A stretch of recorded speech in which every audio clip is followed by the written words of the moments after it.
의사로서 그리고 성장을 보는 주치의로서는 어머니 학원을 끊으시고 10시에 재우세요 이렇게 말을 해야 되거든요. 그 말이 사실 나오기가 쉽지가 않아요.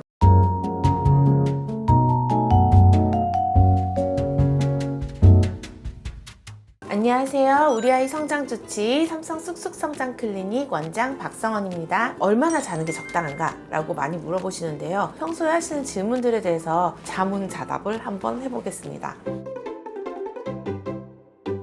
초등 저학년을 기준으로 해서는 최소한 9시간 정도는 자기를 권유해요. 재밌는 일화로 저희가 소화내분비학회에서 수면 시간을 얘기할 때 중고등학생들도 성장을 위해서는 8시간 이상 숙면해야 된다라고 발표를 하신 순간 좌중에 계시던 선생님들도 웃으셨어요. 입시가 굉장히 타이트하고 공부를 많이 하는 환경이니까 8시간 숙면하기가 어려운 거죠. 아이들이 키가 잘 크기를 바라신다면 8시간 재우시는 거 너무 중요합니다. 의사로서 그리고 성장을 보는 주치의로서는 어머니 학원을 끊으시고 10시에 재우세요 이렇게 말을 해야 되거든요. 이제 저도 아이들을 키우다 보니까 그 말이 사실 나오기가 쉽지가 않아요. 초등 저학년일 때 전 단호하게 그렇게 학원 보내시지 말고 잘 먹이시고 잘 재우셔야 됩니다 라고 얘기를 하는데, 중학생부터는 조금 하는 일이 있다 보면 갔다 와서라도 바로 씻고 마음 편하게 푹 잘 수 있게 해주시고, 어쨌든 수면 시간은 양보할 수 없습니다. 중학생들은 8시간 재워주세요 라고 얘기를 하죠. 성장 호르몬은 지금도 아이들 몸에서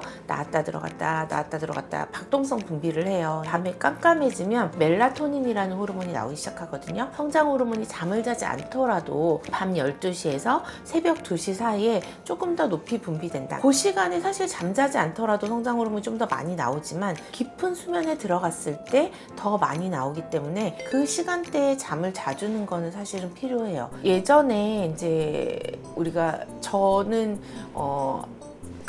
어렸을 때 초등학교 때 9시가 되면 뉴스 하기 전에 새나라의 어린이들은 잠자리에 들 시간입니다라는 방송이 나온 적이 있어요. 한 10년 전만 해도 이런 얘기를 하면 어머니들이 아셨어요. 근데 요즘 어머니들 모르시더라고요. 혹시 뭐 자료 화면 같은 거 넣어주실 수 있으면, 제가 코멘트를 정확히 기억은 못하는데 어린이 여러분으로 시작했던 것 같아요. 어린이 여러분, 이제 잠자리에 들 시간입니다. 일찍 자고 일찍 일어나는 건강한 어린이가 됩시다. 또 이제 숙면을 할 때 있어서 우리가 아토피가 있거나 잠을 잘 못 자는 친구들이 있어요. 아토피 있는 친구들 약 먹고 로션도 충분히 바르고 약을 발라야 되는 부분은 바르고 해서 가렵지 않고 푹 자는 게 중요하거든요. 어머니들이 이제 그런 얘기를 하죠. 항히스타민제 먹는 거 괜찮냐? 소염 작용을 하는 정도의 스테로이드를 먹는 건 괜찮냐라고 하는데, 그런 약의 문제보다 가려워서 혹은 증상이 있어서 잠을 못 자는 경우, 그게 더 문제가 되는 거고, 아데노이드나 편도가 커서 코골이가 있는 친구들 있잖아요. 혹시 이 아이가 편도 수술이 필요하다, 아데노이드 수술이 필요하다라고 하시면 잘 상의하셔서 결정하시면, 또 코골이가 없으면 숙면하게 되거든요. 아이가 숙면할 수 있는 환경, 온도, 습도뿐만이 아니라 또 학업 스트레스, 질환에 의한 아토피나 비염, 코골이, 이런 환경들을 잘 개선해 주시는 게 중요할 것 같습니다. 애들이 안 자니까 어머니들이 아이들 재우시느라고 같이 침대에 누워 있거나 이런 경우도 있으세요. 야, 너 빨리 자! 막 이러면서 이어폰 꽂고 쇼츠 보고 불빛은 나오고, 그럼 애들도 그 불빛이 궁금하잖아요. 그렇게 하시면 안 되는 거죠. 제가 어떻게 할까요? 그죠?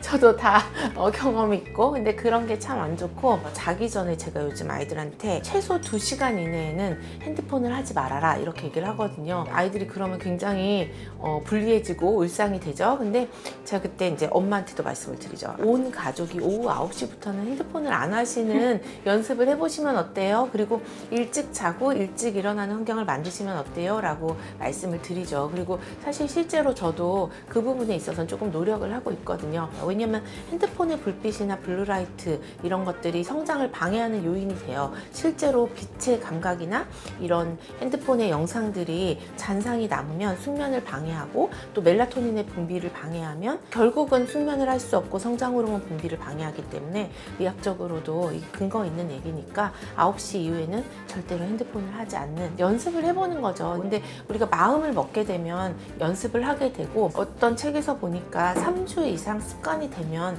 그게 몸에 배어서 다른 일을 하는 게 어색해진다라고 하거든요. 최소 3주 이상 노력을 해보시는 것을 권유하고 싶습니다. 그럼 원장님은 애기들은 언제 자요? 큰아이는 대학생이고 작은 아이가 이제 고등학생이다 보니까 저희는 좀 늦게 자죠. 근데 요즘 학생들 수능 만점 받은 학생들 나와서 얘기하는 거 보면 뭐 6시간 이상은 잤어요 뭐 이렇게 얘기하더라고요. 저는 그 말이 맞을 것 같은 게 3시간 4시간 자면 다음날 생활이 힘들잖아요. 다음날을 준비하고 몸이 회복하는 시간이 수면 시간이란 말이에요. 근데 3시간 4시간 자면 다음날 꾸준히 우리가 생활을 하기는 어려울 것 같아요. 성인들도 몰아서 자잖아요. 수면은요, 규칙적인 게 굉장히 중요해요. 우리 몸은 규칙적인 패턴을 통해서 회복이 되고 리듬을 찾는데, 주중에 사실은 뭐 너무 피곤한 일이 있었고 하면 한 번 정도는 피로 회복을 위해서 푹 쉬는 날이 필요하지만, 주기적으로 그렇게 주중에는 뭐 이렇게 잠을 못 자고 일주일에 한 번씩 몰아자고 하는 거는 건강에도 안 좋고 결국은 피곤함이 더해질 수도 있어요. 어린이들은 8시간 이상, 성인도 7, 8시간 자는 거 추천하시더라고요. 결국은 애들이랑 같이 8시간 이상 주무시면 엄마들도 건강을 회복하시지 않을까요?